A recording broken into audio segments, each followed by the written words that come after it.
Have to make அத்திக்கா கூட்டு. வணக்கம் மக்களே, எல்லோரும் எப்படி இருக்கீங்க? இன்றைக்கி நம்ம சேனலில் வந்து ரொம்ப சத்தான உடம்புக்கு அவ்வளோ நன்மைகள் தரக்கூடிய அத்திக்கா கூட்டு தான் எப்படி செய்து பார்க்க போகிறோம். அதுக்கு அத்திக்காவை வந்து நான் இடித்து சேர்த்துக்கிறேன். ஒருத்தவங்க வந்து கட் பண்ணியும் சேர்த்துப்பாங்க. நான் வந்து இடித்து தான் சேர்த்துக்கிறேன். இடித்து நல்லா தண்ணியில் போட்டு உடனே வந்து ஒரு மூணு வாட்டி வந்து நல்லா வந்து வாஷ் பண்ணிக்கோங்க. வாஷ் பண்ணி நல்லா வடிகட்டி வச்சுக்கோங்க. நான் வந்து ஒரு அரை டம்ளர் வந்து கடலைப்பருப்பு துவரம்பருப்பும் ஊற வச்சுருக்கேன். அதை வந்து குக்கரில் சேர்த்துட்டு ஒரு வெங்காயம் ஒரு தக்காளி வந்து நான் சேர்த்துக்கிறேன். அப்புறம் நம்ம வாஷ் பண்ண அத்திக்காவையும் வந்து இது கூட சேர்த்துட்டு கூட ஒரு 1/2 ஸ்பூன் மஞ்சத்தூள் சேர்த்துக்கிறேன். இது முழுகிற அளவுக்கு தண்ணி ஊற்றிட்டு ஒரு நம்ம வீட்டில் இருக்க குழம்பு மிளகாத்தூள் தான் ஒரு 2.5 ஸ்பூன் வந்து நான் சேர்த்துக்கிட்டேன். உங்கள் காரத்துக்கு ஏற்ப நீங்கள் சேர்த்துக்கோங்க. சேர்த்துட்டு நல்லா கலக்கி விட்டுக்கோங்க. உப்பு வந்து இப்போ சேர்க்கக்கூடாது, லாஸ்ட்டாக தான் சேர்க்கணும். இதெல்லாம் கலக்கி விட்டு குக்கரை மூடி போட்டு ஸ்டவ்வில் வந்து வச்சு ஆன் பண்ணிவிடுங்க. நல்லா சிம்மிலே தான் வச்சு ஒரு 4 விசில் வந்து வச்சு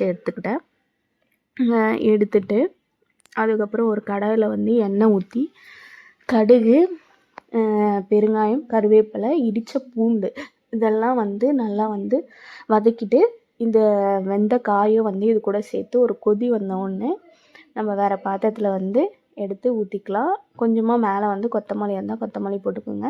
அத்திக்காய் கூட்டு வந்து சூப்பராக ரெடி ஆகிடும். இது வந்து சின்ன பசங்கள்லேருந்து பெரியவங்க வரைக்கும் தாராளமாக சாப்பிட்லாம். ரொம்பவே ஹெல்த் பெனிஃபிட்டான காய் தான் இது. வந்து சர்க்கரை நோய் இருக்கவங்க வந்து கண்டிப்பாக அதை சாப்பிட்லாம். சுகர் அளவெல்லாம் வந்து சூப்பராக கண்ட்ரோல் பண்ணும். அப்புறம் ஃபைபர் சத்து வந்து நிறைய இருக்கிறதுனால டைஜஷன் பிரச்சனைக்கு அப்புறம் மலச்சிக்கல்லாம் வராது. அப்புறம் பிளட் வந்து கம்மியாக இருக்குன்னா இது வந்து கண்டிப்பாக சாப்பிட்லாம். கால்சியம் வந்து அதிகமாக இருக்கிறதுனால போனுக்கு வந்து ரொம்பவே ஸ்ட்ரென்த்து. பாடி ஹீட்டு அப்புறம் அல்சர் இருக்குதுன்னா இதை வந்து ஒரு பெஸ்ட்டு மெடிசன். ஃபீடிங் மதர்ஸ்க்குலாம் வந்து ரொம்பவே நல்லது. தாய்ப்பால் வந்து நல்லா சுரக்கும். ஸோ ஹெல்த் பெனிஃபிட்டான காய் தான். மாதத்தில் 3 to 4 டைம்ஸ் வந்து இதை நீங்கள் தாராளமாக சாப்பிட்லாம். இது வந்து நிறைய இடத்துல கிடைக்க மாட்டேங்குது.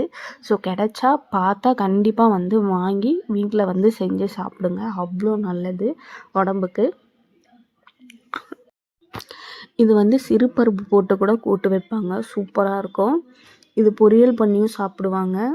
நான் வந்து துவரம்பருப்பு கடலைப்பருப்பு போட்டு ஒரு சாம்பார் மாதிரி ஒரு கூட்டு மாதிரி வந்து செஞ்சு சாப்பாட்டில் போட்டு தாய்ப்பால்லாம் வந்து நல்லா சுடும். குழந்தைங்க பெரியவங்க எல்லாருமே சாப்பிடலாம். 2 இல்ல 3 வாட்டி வந்து உங்களுக்கு பிடிச்ச தாராளமாக சாப்பிடுங்க. லைக் பண்ணுங்கள், ஷேர் பண்ணுங்கள்.